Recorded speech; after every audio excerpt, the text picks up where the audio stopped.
Welcome to Discover La Jolla, where we explore La Jolla, the jewel of San Diego. And with me today, I have Betsy Witt and Ed Witt. Welcome to the studios. Thank you. Good to be here. Yeah, thank you for having us. Happy to have you guys in and talk a little bit about what you guys are doing and what's coming up with the Wolf Path. Well, we have a pretty exciting event coming up with the Wolf Pack on October 13th. Okay. Is the ALS San Diego Walk. Okay. Very near and dear to our hearts as a family. My husband Todd has ALS. He was Right. diagnosed 3 years ago. 3 years. And this walk is so important on so many levels. Not only is it important for fundraising, the money that we raise through this walk, it's their biggest fundraiser, and it all stays right here in San Diego, which is huge. Good. There are over 200 families in San Diego living That with have ALS, okay. diagnosed and living with ALS. And the ALS San Diego organization, which is a nonprofit, there's only 4 people who run the organization, and they're just angels on earth, but every dollar counts towards providing Research. equipment and research and care a services cure. for the families, and definitely for a cure for this terminal disease. And so is this your 3rd year of doing this walk? Yes. And so I've been to the walk once, and it's down in Deanza Cove, right? Deanza Correct. Cove, yep. Okay. Yep. And so how would people register and find out more information about this? You can do it several ways. There's definitely the ALS San Diego website Okay. where you can go. And then also you can find all the information on our social media, which is at @wit_wolfpack. And we have a link right there to our walk team.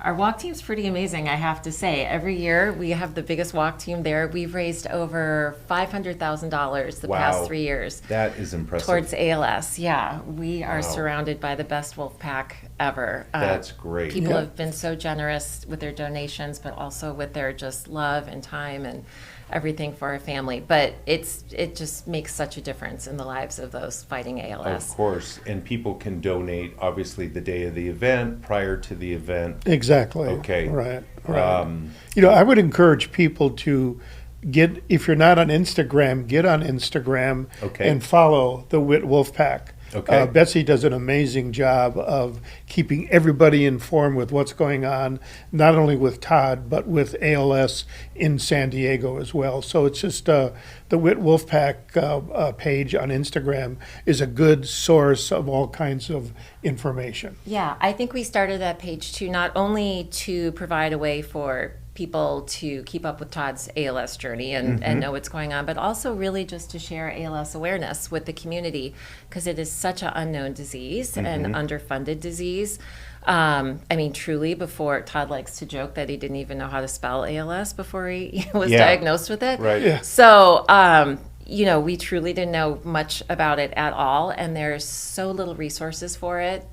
Just anything we can do to help the ALS community is really what we're trying to do as well. Yeah, the local ALS United Okay. San Diego is an amazing group of people, and everything stays right here. They're the people that help Todd and Betsy literally every day of the week. Yeah. with all the rehab and the costs and the physical the costs, therapists and the travel. And the travel. ALS is not a cheap disease, as Right. you can imagine. Usually your main breadwinner has to stop working. I think it's the statistic is it's about $250,000 a year for a family living with Wow. ALS.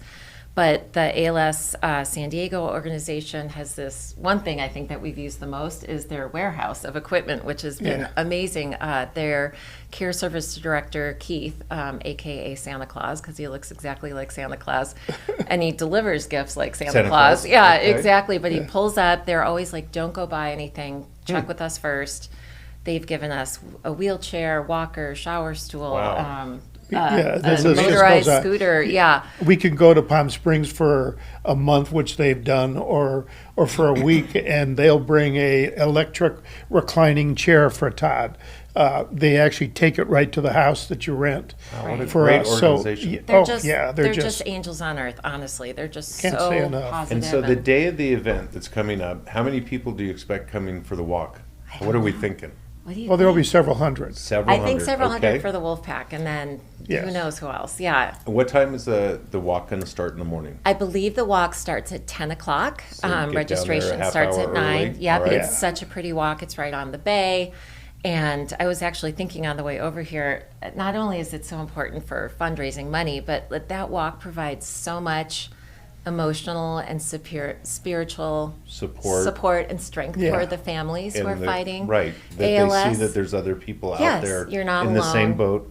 Exactly. You're not Right. alone. The courage, the hope, the tenacity that it gives you to keep fighting, it's amazing. I mean, the love that's surrounded. It's a very supportive community. Yeah. The ALS families and the local United ALS Association has just been amazing. Yeah. Well, that's great. We're definitely going to promote the walk. Okay, We've thank you. still got, 5 weeks out, Yes. more or less? Yes. And so we'll do some good promotion on our social media.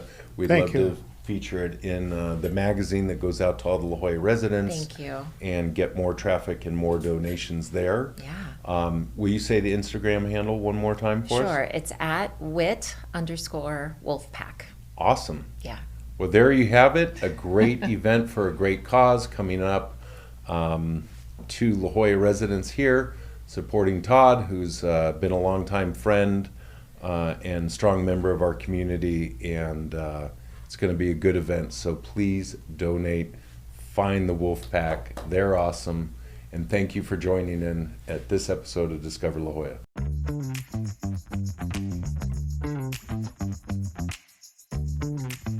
Welcome to Discover La Jolla, where we shine a light on the jewel of San Diego, La Jolla, California. I'm here with Tim Kalanko from MCSD La Jolla in the kitchen. Hi, Courtney. Hi. Thanks for having me. Yes, thank you so much for coming on the podcast. We're so excited to learn more about the kitchen and you in general and your career here in San Diego. So the kitchen's been a really fun project. The museum did a huge remodel, and when they reopened, they brought us on to be a partner there. And we've been doing breakfast and lunch, or brunches on the weekends and lunches, for a little over a year now, and we just recently opened for dinner. That's awesome. Yeah. And you have a really unique menu, the way that you kind of structure each dish on the menu, how you kind of rotate things seasonally. So tell us about what you're featuring now and kind of what we're looking for to the end of the year.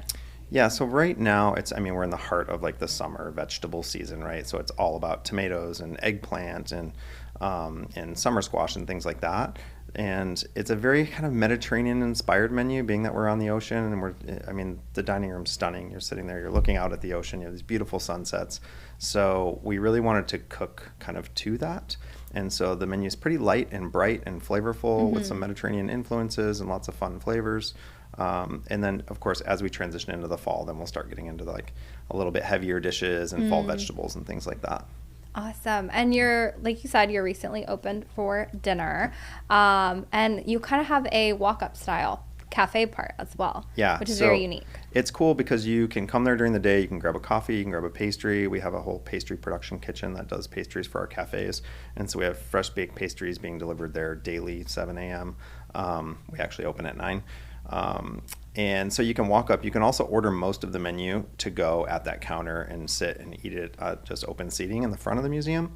And then if you want to have a full dining experience with full service and everything, including a full bar and a great little kind of concise wine list, you can sit in the dining room and have that experience. That's nice. Yeah, you can kind of go whichever way you'd like. It's And great if you're at the museum, obviously. Definitely, yes. You can make a day of it as well. Yeah. And like you said, the view is beautiful from the dining room. And you're also rolling out different types of events. So why don't we talk about that? Yeah, so we do a dinner series, and this is probably my most fun thing to do, is we do a seasonal menu based on ingredients. So right now it's all about tomatoes and corn and melons and stone fruit. So we've done all of those except corn up until now. In the last several months, we do it once a month.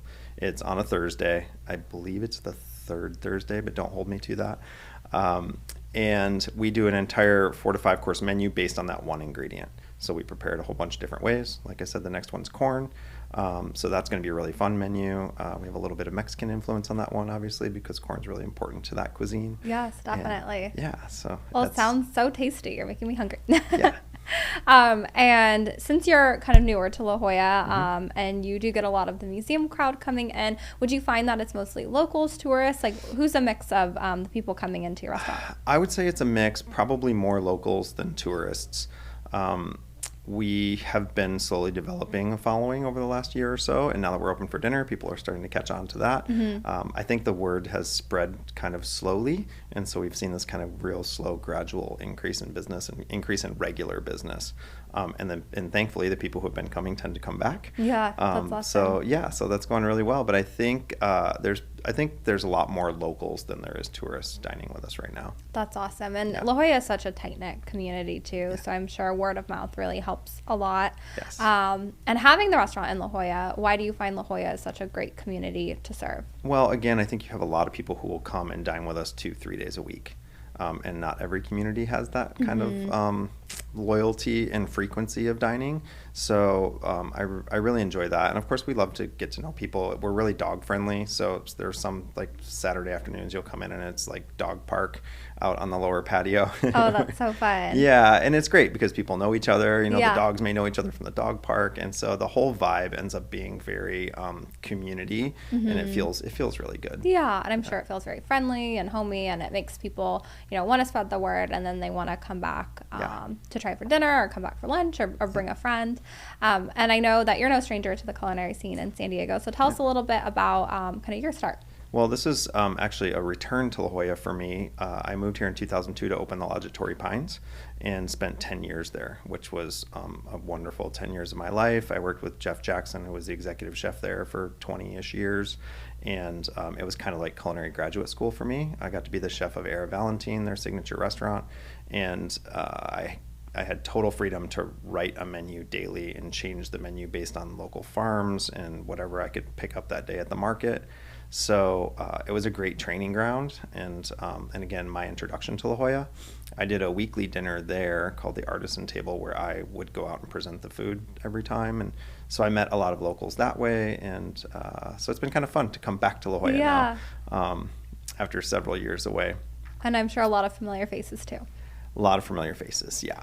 And of course, we have a catering company, so we do a lot of events, and we do a lot of events in La Jolla. I've cooked in many people's houses in La Jolla, so again, it's nice to have a restaurant where we're here daily and interacting with La Jolla again. Definitely that face-to-face and having that community involvement as well. Well, it was so nice learning a little bit more about your story, more about the kitchen. Now, if someone's watching this and they want to come visit you, what are your hours and where can they find your menu? Okay.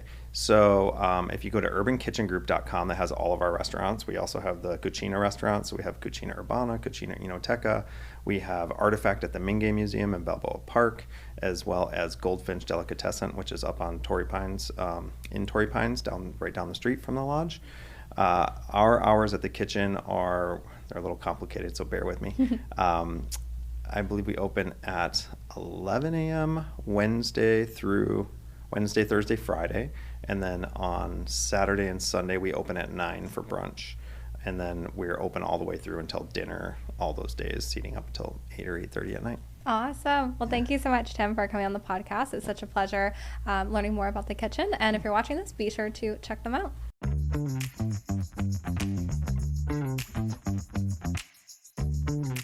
Welcome to Discover La Jolla, where we shine a light on the jewel of San Diego, La Jolla, California. I'm here with Diane and Kelly from Jay's Heart. Thanks for having us. Of course. Thank you so much. We're so excited to be here. Definitely. And such a pleasure having you both on the podcast, and really excited to share with our viewers about Jay's Heart and just kind of the mission behind it and how you got started, both with your background. So let's dive in. If one of you want to kind of take off and tell a little bit about what Jay's Heart is and what you guys do. Sure. Yeah, so Jay's Heart is medical navigation. We help people through very difficult healthcare journey decisions. Kelly is an oncology nurse, and I'm a trauma surgeon with a specialty in critical care surgery. So we have a very wide breadth of expertise in medical journeys, even those that span for years at a time. We specialize in walking you through understanding your documentation, so an advanced care directive or any limitations that you may want to put on code status, or understanding your baseline disease process and what the trajectory of that disease may look like, or if you were to be hospitalized, what that could look like and what a recovery may look like from that process. So you're really planning out that kind of next stage in life and just really making sure everything is upfront, clear, and really understandable for not only the patient but their family as well.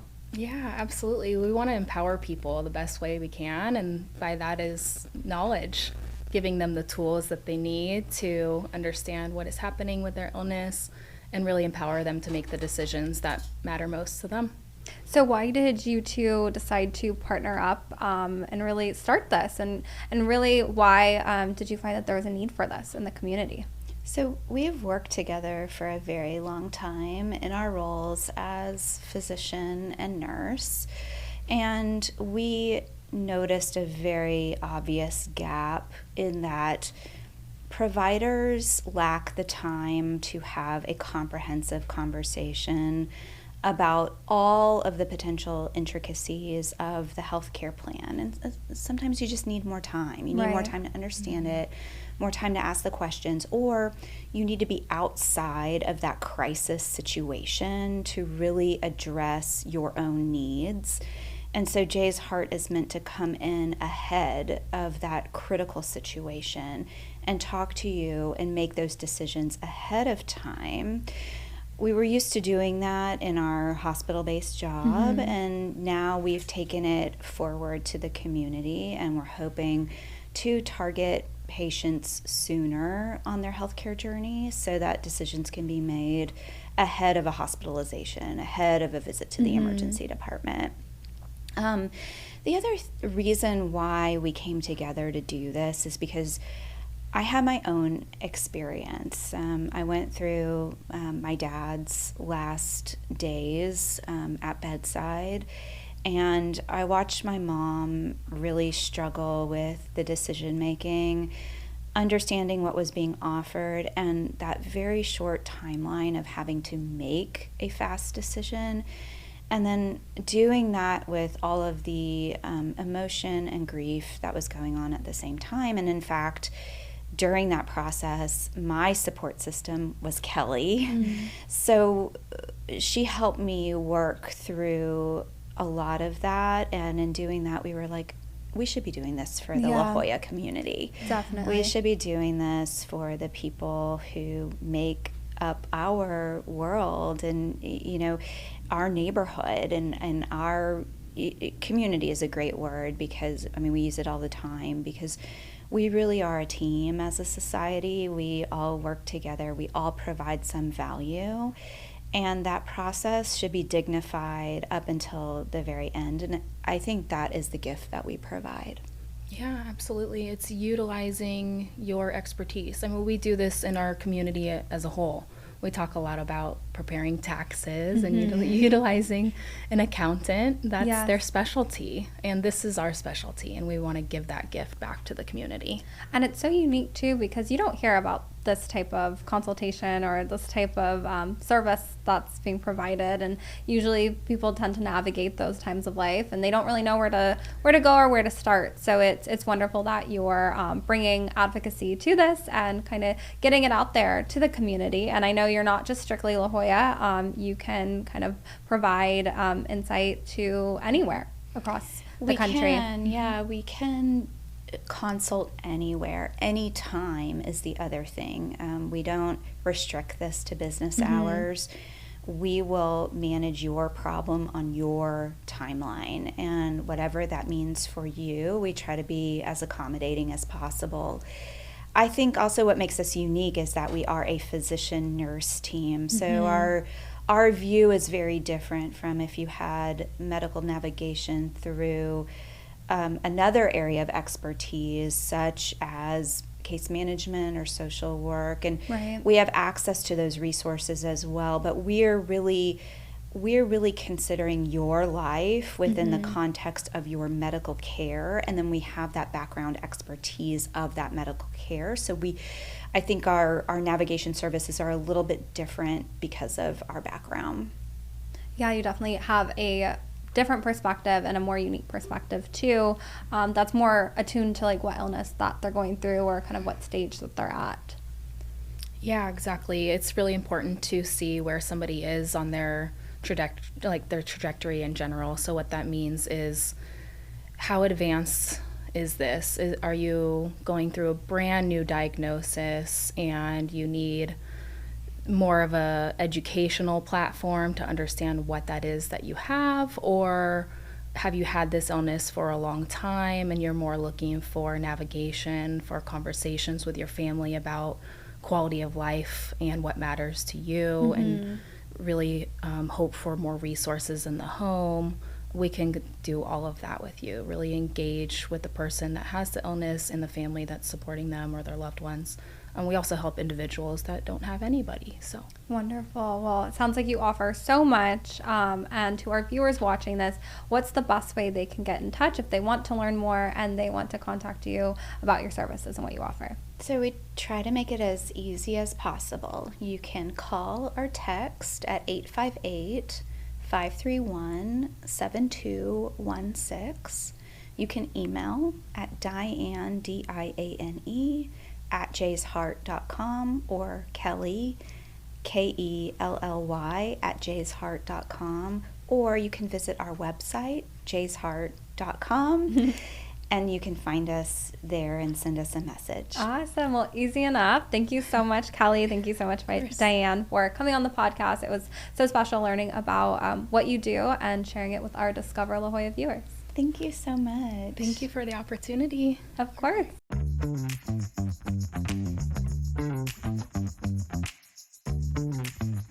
Welcome to Discover La Jolla, where we shine a light on the jewel of San Diego, La Jolla, California. I'm here with Wendy Hunter from Children's Primary Medical Care Group. Hi, Courtney. Thanks for having me. Thank you so much for coming on the Discover La Jolla podcast today. It's wonderful to have you here, and we're excited to learn more about you and kind of your role as a pediatrician in La Jolla. I am incredibly proud to be able to share information about our office. I would say we're practically an institution in La Jolla, and I just joined the group about 7 years ago, so I'm fairly new to the practice, but I get to be the spokesperson for it. So we have a pediatric practice on Girard Avenue in the village, and the practice started almost 50 years ago. So, I mean, there's not a whole lot around that. No, definitely not. Settled. Mm-hmm. And you have such a great location, too, as well. We have an incredible location. Thank you for asking about that. We are between two elementary schools and walking distance to the middle school and the high school. Parking can be a challenge, but people don't seem to mind because I would say a very large proportion of our patients actually walk to our clinic. Well, that's so nice that you have a great location. You're situated between those two schools.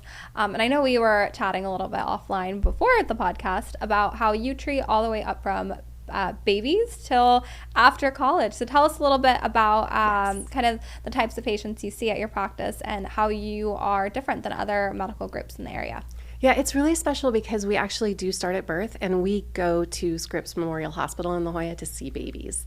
So we can see you on day of life 1, and then we treat all the way through college. So, you know, it's really important, like, your pediatrician knows you, and when you go to college, you have someone you can trust that you can talk to directly. So we go through the lifespan. We take care of injuries, we take care of illness, and well visits as well with vaccinations. And really unique, too, you partner with Rady Children's Hospital. Yes, that is another one of the pieces of our practice that I'm really proud of. We aren't part of Rady. We are separate, and we are owned by the physicians, which makes it really special that we have a lot of control over how we practice, and we can be really patient-focused.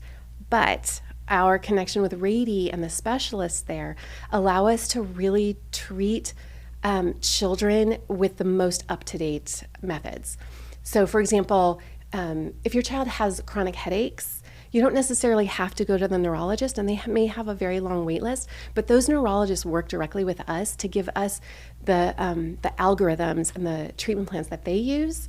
And they also, we say curbside them. So we can kind of pull them aside and run a patient by them. So we can get in touch with specialists probably more quickly than others. That's wonderful, especially for families that, may not have the time and they want to be able to kind of get to the root of the problem and not have to wait so long to get into a specialist. So that's awesome that you offer that at your clinic. Yes, we try to keep you in the neighborhood.